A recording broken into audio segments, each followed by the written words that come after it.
안녕하세요. 사랑하는 나그네 교회 교우 여러분, 그리고 하나님 말씀을 즐거움으로 같이 읽어가는 그리스도 안의 형제 자매된 교우 여러분, 오늘 우리가 읽을 말씀은 예레미야 26장입니다. 예레미야 26장은 예레미야가 성전 뜰 안에서 유다의 불순종에 대하여 심판을 선언하는 것으로 시작을 합니다. 1절부터 보겠습니다. 유다의 왕 요시야의 아들 여호야김이 다스리기 시작한 때에 여호와께로부터 이 말씀이 임하여 이르시되, 요시야의 아들 여호야김은 이제 18대 왕이죠. 이제 거의 유다가 끝을 보기에 가까운 마지막 가까운 시대 왕입니다. 2절에 여호와께서 이같이 말씀하시니라. 예레미야에게 말씀하시게 한 내용이 뭘까요? 너는 여호와의 성전 뜰에 서서, 예레미야가 그걸로 갔습니다. 유다의 모든 성읍에서 여호와의 성전에 와서 예배하는 자에게 내가 너에게 명령하여 이르게 한 모든 말을 전하되 한마디도 감하지 말라 하셨습니다. 자, 하나님께서 유다의 온 성읍에서 예루살렘의 성전에 예배하러 온 자에게 무슨 말씀을 하실까요? 수고하였다. 먼 길이지만 성전에 와서 나에게 예배하러 오니 잘하였다. 충성된 종들아. 이렇게 하나님 칭찬하지 않으실까요? 유다 각 성읍에서 예루살렘 오는 것은 코앞에 있는 옆집 가는 거 다릅니다. 나그네 길 차려서 와야 되는 것이죠. 그렇게 와서 하나님 앞에 성전에 예배로 왔으니 칭찬을 기대할 만하지 않을까요? 하나님께서 한마디도 감하지 말고 전하라고 하십니다. 자, 그러면 어떤 말씀 주실까요? 3절, 그들이 듣고 혹시 각각 그 악한 길에서 돌아오리라. 하나님께서 저들이 악하다고 말씀하시는 거예요. 악한 길에서 돌아오도록 예레미야에게 말하라고 전하는 것입니다. 왜 그렇게 악한 자에게 너희가 악하다라는 말을 예레미야에게 전하게 하실까? 하나님께서 첫째는 경고의 말씀이며, 두 번째 궁극적 목적은 저들이 돌이키길 바라시는 말씀이죠. 그래서 3절 하반절에 그리하면 내가 그들의 악행으로 말미암아 그들에게 재앙을 내리던 뜻을 돌이키리라 그랬어요. 여기에 하나님의 궁극적인 뜻이 있으세요. 하나님께서는 악인이 멸망하는 걸 보기를 기뻐하지 아니하시고, 악인이라 할지라도 돌이켜 회개하여 주 앞에 나와 구원을 얻고 재앙을 면하기를 바라시는 겁니다. 그러니까 참 그 유다 성읍에서 열심으로 예루살렘에 있는 성전까지 나와 하나님께 예배한다 할지라도 그것 자체로 칭찬을 받지 못하는 아주 중요한 사실을 우리가 발견하게 되어집니다. 저들이 악행을 행하니 성전에 나와 예배하는 것이 헛되고, 오히려 저들에게 경고하여 돌이키도록 하라는 말씀을 주시고, 그렇지 않으면 재앙을 되겠다는 말씀까지 주시는 것이죠. 성전 뜰만 밟고 다니는 것은 하나님 보실 때 악행을 하는 자의 경우 소용이 없다 하는 사실을 우리에게 잘 보여줍니다. 참된 신앙의 외적인 열매가 내면 안에서 우러져 나와야 하는데, 악행을 행하니 그 마음은 하나님께서 먼 자들인 것이죠. 겉으로는 하나님께 나와 있다 할지라도 말이죠. 4절부터 7절에 그래서 하나님께서 심판을 내리신 이유와 그렇게 될 때 심판을 내린 결과가 어떨지를 설명해 주십니다. 4절, 너는 그들에게 이와 같이 이르라. 여호와의 말씀에 너희가 나를 순종하지 아니하며 내가 너희 앞에 둔 내 율법을 행하지 아니하며 내가 너에게 나의 종 선지자들을 꾸준히 보내 그들의 말을 순종하라 했으나 너희는 순종하지 아니하였느니라. 6절, 내가 이 성전을 실로같이 되게 하고 이 성을 세계의 모든 민족의 저주거리가 되게 하리라 하셨느니라. 사랑하는 교우 여러분, 여기서 이제 하나님께서 나를 순종하지 않았다 하는데, 나를 순종하지 않았다는 사실을 무엇을 합니까? 했더니 내 율법을 행하지 않은 것으로 이렇게 연결돼 갑니다. 그러면 하나의 율법을 행하지 않은 것은 하나님께 보내신 선지자의 말을 순종하지 않는 것과 또 연결돼 가요. 그러니까 하나님 보내신 참 선지자의 말을 듣는 것, 하나님께서 그 선지자를 통하여 선포하신 율법의 말씀을 듣는 것, 그것이 바로 하나님께 순종하는 것이죠. 그 우리에게 있어서 하나님을 믿고 따른다, 하나님을 예배합니다, 하나님을 섬깁니다, 하나님을 사랑합니다 하는 모든 것들은 다 무엇을 확인할까요? 하나님께서 성경에 주신 바 된 교훈의 말씀을 듣고 알고 읽고 순종하여 그것을 따르는 데서부터 그 일이 이루어진다고 볼 것입니다. 따라서 마음으로는 하나님을 사랑한다고 말하지만 하나님이 주신 말씀에 대해서 순종치 않는 자는 그 사랑한다는 말의 진실성을 확인하기 어려운 것이죠. 6절에 내가 이 성전을 실로같이 되게 한다. 그리고 세계 모든 민족의 저주거리가 되게 한다. 실로같이 된다는 것은, 실로는 예루살렘의 성전이 세워지기 전에 언약궤, 하나님의 언약궤를 모셔뒀던 것입니다. 근데 이 실로가 완전히 블레셋 침공해서 완전히 패망해버려요. 이스라엘이 실로에 있던 언약궤만 믿고 불순종하고 하나님께 나오지 아니할 때 결국 그들 심판이 이루어져서 실로가 블레셋 공격에서 완전히 황폐하게 되어버립니다. 하나님께서 그러시는 것이죠. 언약궤가 예루살렘에 있으나 실로같이 될 것이다. 실로에 언약궤가 있으나 황폐하게 된 것을 너가 잊지 못했느냐. 언약궤가 있다 하여 너희를 보호하는 것이 아니라 너희가 나에게 순종하고 내 율법을 순종하고 내가 보낸 선지자를 순종할 때야 내가 너의 보호함이 있는 것이다. 마음이 내게서 머니 너희가 나의 보호를 받겠느냐. 이런 말씀이 드는 거죠. 7절에 보니까 예레미야와 여호와의 성전에서 이 말을 하매 제사장들과 선지자들과 모든 백성이 다 들었습니다. 자, 다 들었으니까 이제 어떻게 될까요? 희망이 있잖아요. 아, 예레미야요, 하나님의 말씀을 내가 들었으니 이제 주의 말씀대로 당신의 말한 바대로 하나님의 말씀에 순종하여 나아갑니다라고 돌이키면 살 것 아니겠어요? 야, 이제 그걸 기대해 봅니다. 근데 8절과 9절에 반응이 어떨까 할까요? 8절, 예레미야가 여호와께서 명령하신 말씀을 모든 백성에게 전하기를 마침에 제사장들과 선지자들과 모든 백성이 그를 붙잡고 이르되 네가 반드시 죽어야 하리라. 이게 반응이었어요. 하나님의 말씀을 지금 예레미야의 말에 순종해야 하나님을 순종하는 것인데, 예레미야를 죽여야겠다니 하나님을 죽이겠다는 건 똑같은 거예요. 저들이 감히 하나님께 불순종한 대적과 맞서 싸우는 거죠. 저들은 아무도 하나님을 대적한다고 생각하지 않습니다. 우리가 어떻게 하나님을 대적하겠습니까? 말하지만 예레미야를 죽이겠다는 말씀 속에, 그 태도 속에 하나님을 대적하는 모습이 그대로 반영되어 있는 것이죠. 9절에 어찌하여 네가 여호와의 이름을 의지하고 예언하여 이르기를, 자신들이 여호와를 의지하고 예언한다. 여호와는 내 편이다.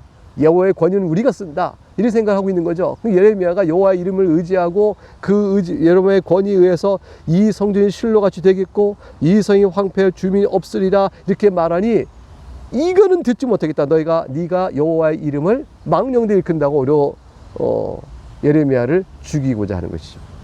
그 모든 백성이 여호와의 성전에서 예레미야를 향하여 모여드니라. 다 모여들었어요. 돌로 쳐 죽일 작정입니다. 지금 막 달려들었습니다. 사랑하는 여러분, 저들은 예레미야가 선포되는 말씀을 받을 수가 없었어요. 우리가 황폐하게 된다고? 그 말을 받을 수가 없었습니다. 그러니까 그 말을 전한 예레미야가 하나님의 이름을 하니까 그건 거짓되다고 말하는 것이죠. 내용이 거짓될 뿐만 아니라 거짓된 이 내용을 여호와께서 말할 리가 없으니 네가 여호와의 이름으로 의지한다 말하는 것 자체가 망령된 일이야. 그러니 죽일 이유가 있는 것이죠. 자신들이 옳다고 생각한 것입니다. 하나님의 말씀이 어떤가를 궁구하고 돌아보지 아니않고 자기들의 이익과 유익을 위해서 자신들의 합리화죠. 그걸 통하여 하나님은 우리를 인정해야 한다는 사실로 먼저 나가고 있는 신학의 대전제가 있는 거죠. 무서운 함정이에요. 우리가 예를 들어서 성전에 이렇게 예배를 모이는데 하나님 우리를 모른다 하시겠냐? 무서운 함정에 빠져 있는 겁니다. 10절부터 15절에 종교 지도자들과 예레미야 사이에 변론이 서로 이루어집니다. 10절에 유다의 고관들이 이 말을 듣고 왕궁에서 여호와의 성전으로 올라가 여호와의 성전 새 대문의 입구에 앉으매 제사장들과 선지자들이 고관들과 모든 백성의 말을 이르되 이 사람이 죽는 것이 합당하니 너희 귀로 들은 것 같이 이 성에 관하여 예언했습니다. 예레미야가 모든 고관과 백성에 말합니다. 여호와께서 나를 보내사 너희가 들은 바 이 모든 말로 이 성전과 이 성을 향하여 예언하게 하셨느니라. 결국 지금 첫 번째 논쟁은 뭘까요? 이 예레미야가 이 성과 관하여 예언했는데 합당하지 않다, 죽어야 한다 라는 이유를 찾고, 예레미야는 내가 이 성을 향하여 예언했는데 이게 하나님이 내게 말하라 보내신 것을 말했을 뿐이다. 그래 난 죽을 이유가 없다. 이렇게 말하는 거죠. 자, 초점은 예레미야 말이 과연 하나님이 보내신 말인가? 그거에 대한 다툼이 있겠습니다. 13절 예레미야는 계속 얘기합니다. 그런즉 너희는 너희 길과 행위를 고치고 너희 하나님 여호와의 목소리를 청종하라. 그리하면 여호와께서 너희에게 선언하신 재앙에 대한 뜻을 돌이키시라. 하나님께서 말씀하시면서 너희가 돌아오기를 바라는 것이라.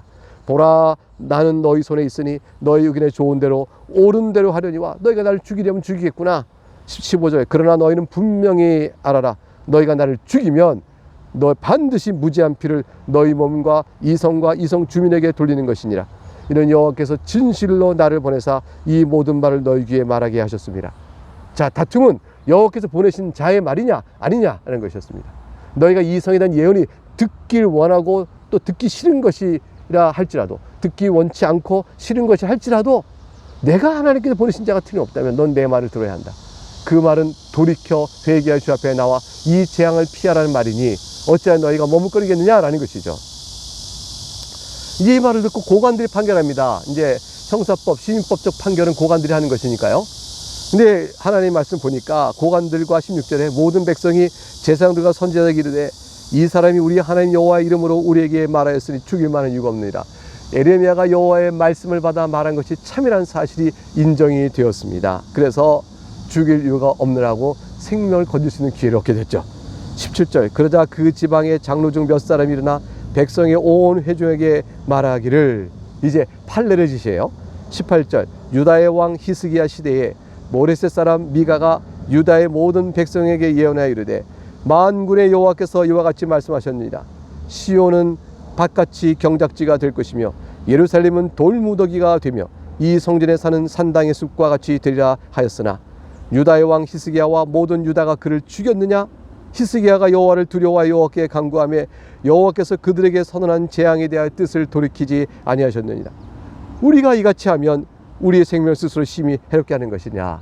그래서 히스기야 왕 시대에 미가라는 사람의 예언에 대하여 그들이 재앙이 있을 것을 선포되었으나 두려워하여 도리어 하나님께 회개함으로 생명 얻었던 일을 판례로 제시하여 예레미야도 역시 죽일 이유가 없다는 사실을 지지하게 되었습니다.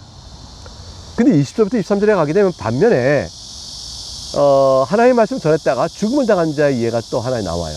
이것은 무엇이냐면 예레미야가 히스기야 시대 때의 장로들이 말한 판례에 의해서 생명을 건지는 게 마땅하다는 게 건전한 판단이지만, 그러나 이것이 항상 있지 않고 어떤 경우는 그렇게 결정되지 않고 선지자를 죽이는 경우도 있었다는 사실을 보여줌으로 인해서 예레미야가 지금 하나님의 보호 가운데 생명을 건지게 된 것이다 라는 사실을 알려주기 위한 것입니다.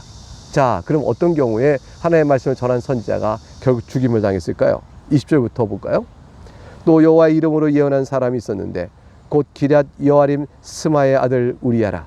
그가 예레미야의 모든 말과 같이 이 성과 이 땅에 경고하여 예언하며 여호야김 왕과 그의 모든 용사와 모든 고관이 그의 말을 듣고서 왕이 그를 죽이려 하며 우리야가 그 말을 듣고 두려워 애굽으로 도망하여 간지라. 여호야김 왕이 사람을 애굽으로 보내매 곧 악볼의 아들 엘라단과 몇 사람 함께 애굽으로 보냈더니 그들이 우리야를 애굽에서 연행하여 여호야김 왕에게로 그를 데려오매 왕이 칼로 그를 죽이고 그의 시체를 평민의 묘지에 던지게 하니라. 여호야김 시대에 이미 선지자를 죽인 시대가 있었어요. 죽인 사례가 있었어요. 그러니까 판례가 두 가지가 된 거죠. 지금은 예레미야를 고소한 게 여호야김 시대입니다. 근데 여호야김 그 왕의 당대에 아주 초기에 여호야김이 처음에는 애굽의 왕에 의해서 이게 왕권을 올라가게 되거든요. 그게 애굽하고 친했죠. 그러다가 애굽을 배반하고 바벨론이 침공해 오니까 바벨론에 붙게 되어져요.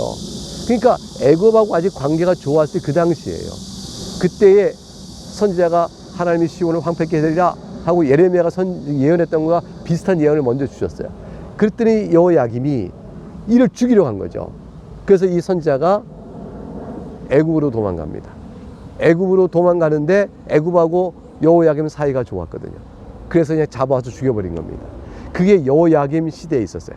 그러나 지금 예레미야를 똑같이 여호야김이 같은 왕 시대니까 죽이려고, 이 전의 사례처럼 죽이려고 하였으나 앞서 말한 것처럼 장로들이 일어나서 히스기 왕 시대의 판례를 들어서 죽이지 않고 예레미야의 생명이 건지를 받게 된 아주 위기가 아주 있었던 절체절명의 위기의 순간에, 이 순간에 예레미야가 보호를 받았다. 이게 하나님의 섭리죠.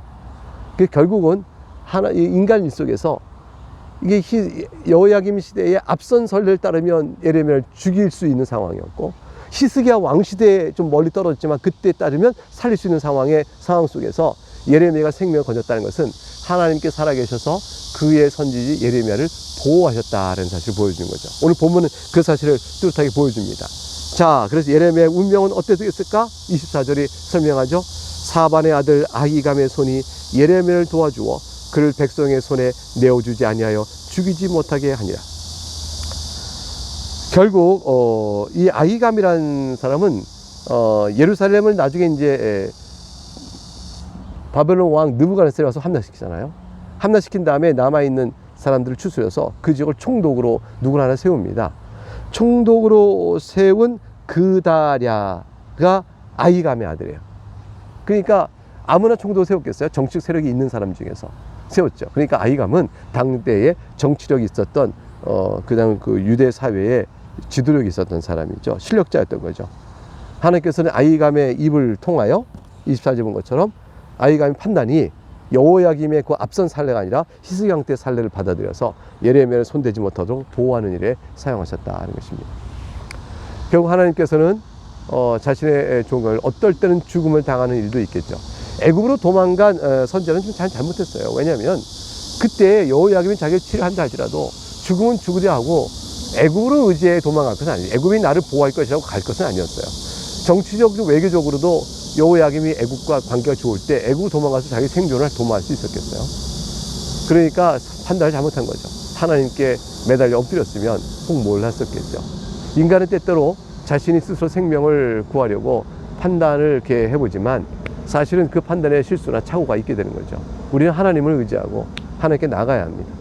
어쨌든 지금 본문은 예레미야가 죽을 수 있는 판례가 있고 멀리는 살 수 있는 판례가 있었지만 하나님의 보호하심으로 아히감이라는 손길을 통하여 살려두는 쪽으로 적용이 되어져서 예레미야가 생존을 얻게 됐다라는 말씀으로 되어집니다. 하나님의 말씀을 전하고 또 하나님의 말씀을 믿고 살아가는 우리들에게도 마찬가지죠.